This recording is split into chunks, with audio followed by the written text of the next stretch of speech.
નમસ્કાર મિત્રો, જય શ્રી કૃષ્ણ. સ્વાગત છે ફરી એક વખત આપનું આપણી યુટ્યુબ ચેનલ ભક્તિ કીર્તન સંગ્રહમાં.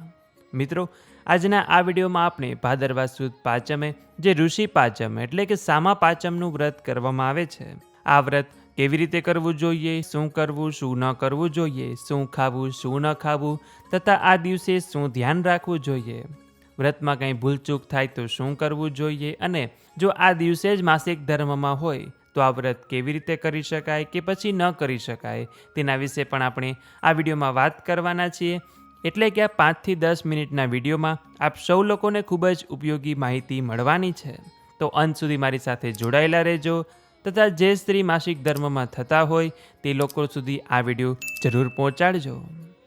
તો મિત્રો, આ વ્રતને ઋષિ પાંચમના નામથી એટલા માટે ઓળખવામાં આવે છે કેમ કે આ વ્રતમાં કોઈ દેવી દેવતા નહીં પરંતુ આપણા સપ્ત ઋષિઓની પૂજા કરવામાં આવે છે, સાથે અરુંધતી માતાની પણ પૂજા કરવામાં આવે છે. અને સામા પાંચમ એટલા માટે કેમ કે આ વ્રતમાં શામો ખાવાનું મહત્ત્વ છે. શામો એટલે કે જેને ઘણા લોકો મોરૈયો પણ કહેતા હોય છે, તે આજના દિવસે ખાવામાં આવે છે. આજના દિવસે એકટાણા કે ફરાળમાં કંદમૂળનો ઉપયોગ કરવામાં આવતો નથી.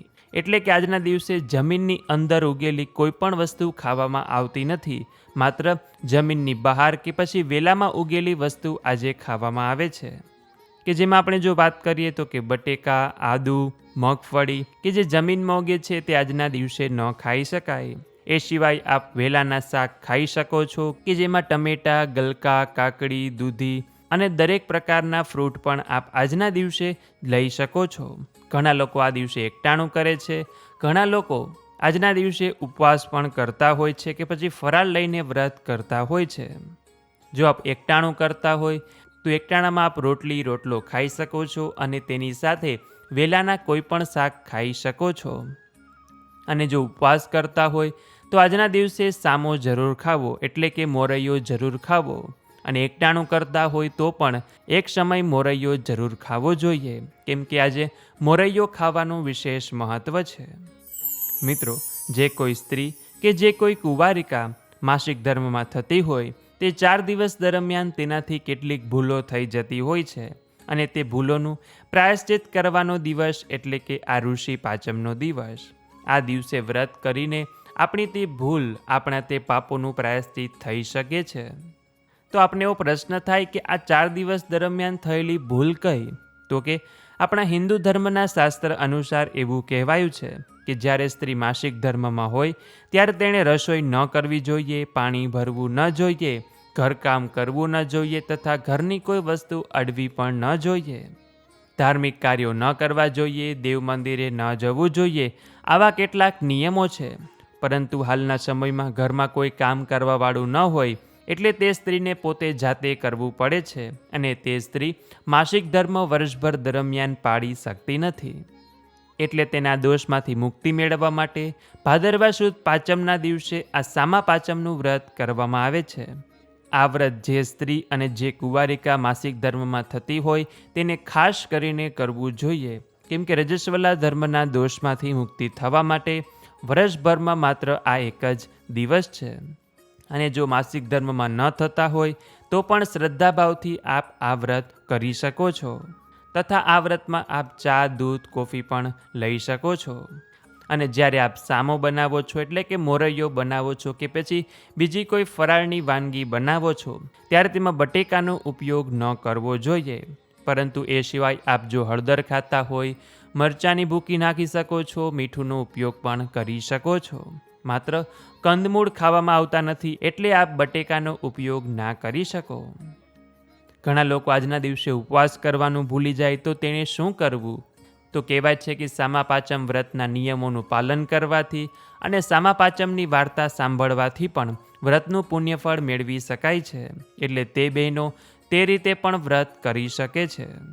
આજના દિવસે બ્રહ્મચર્યનું પાલન કરવું જોઈએ, ગુસ્સો કરવો ન જોઈએ, કોઈની સાથે લડવું ઝઘડવું નહીં, મનને શાંત રાખવાનું તથા ગણેશોત્સવ પણ ચાલી રહેલો હોય તો આપ ગણેશજીના પાઠ કરી શકો છો. આપણા જે સપ્તઋષિઓ છે તેમનું મનમાં ધ્યાન ધરી શકો છો. ભગવાન શિવના પણ મંત્ર પાઠ કરી શકો છો. દેવ મંદિરે દર્શન કરવા પણ જઈ શકાય છે. અને હવે મુખ્ય પ્રશ્ન એ કે આજના દિવસે જો માસિક ધર્મમાં હોય તો આ વ્રત કેવી રીતે કરી શકાય? તો જે બહેનો આજના દિવસે માસિક ધર્મમાં હોય તે પણ આ વ્રત ધારણ કરી શકે છે, પરંતુ જે આ વ્રતની પૂજા વિધિ છે તે બહેનો આ પૂજા ન કરી શકે. તેણે આજના દિવસે સવારથી વ્રતને ધારણ કરવાનું, વ્રતના નિયમોનું પાલન કરવાનું તથા ઉપવાસ કરવાનો કે પછી ફરાળ લઈને પણ આપ આ વ્રત કરી શકો છો. એટલે માસિક ધર્મમાં હોય કે ન હોય તે દરેક બહેનોએ આ સામા પાંચમનું આજના દિવસે વ્રત કરવું જોઈએ.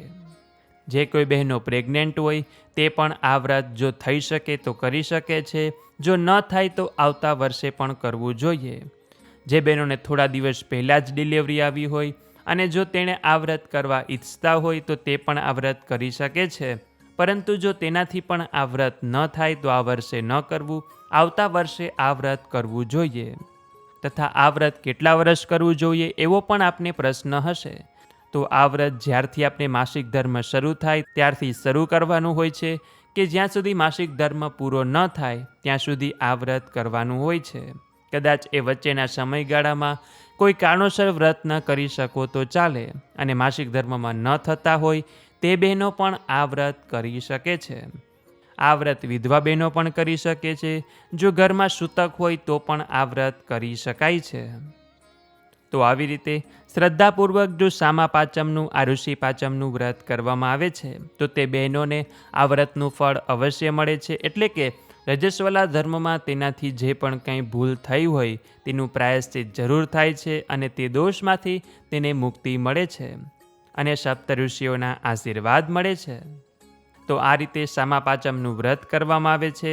જો આપને હજી પણ કોઈ પ્રશ્ન હોય તો આપ અમને કમેન્ટ સેક્શનમાં પૂછી શકો છો, અથવા તો અહીંયા જે વોટ્સએપ નંબર લખેલો છે ત્યાં મેસેજ કરીને પણ આપ અમને પ્રશ્ન પૂછી શકો છો. અને હવે પછી નેક્સ્ટ વિડીયોમાં આપણે આ સામા પાંચમની વાર્તા સાંભળીશું કે જે વાર્તા વગર આ વ્રત અધૂરું ગણાય છે. તો દરેક બહેનો વ્રત કરતા હોય ન કરતા હોય, માસિક ધર્મમાં થતા હોય ન થતા હોય, તેણે આ સામા પાંચમની વાર્તા આજના દિવસે જ્યારે પણ સમય મળે છે ત્યારે જરૂર સાંભળવી જોઈએ. તો આપ સૌ બહેનો મારી સાથે સામા પાંચમના દિવસે વાર્તા સાંભળજો.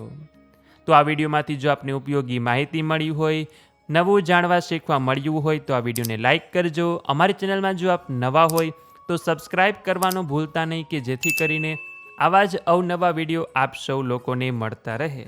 તો આ સાથે હવે મને રજા આપો, મળીશું ફરીથી એક નવા વિડીયોમાં.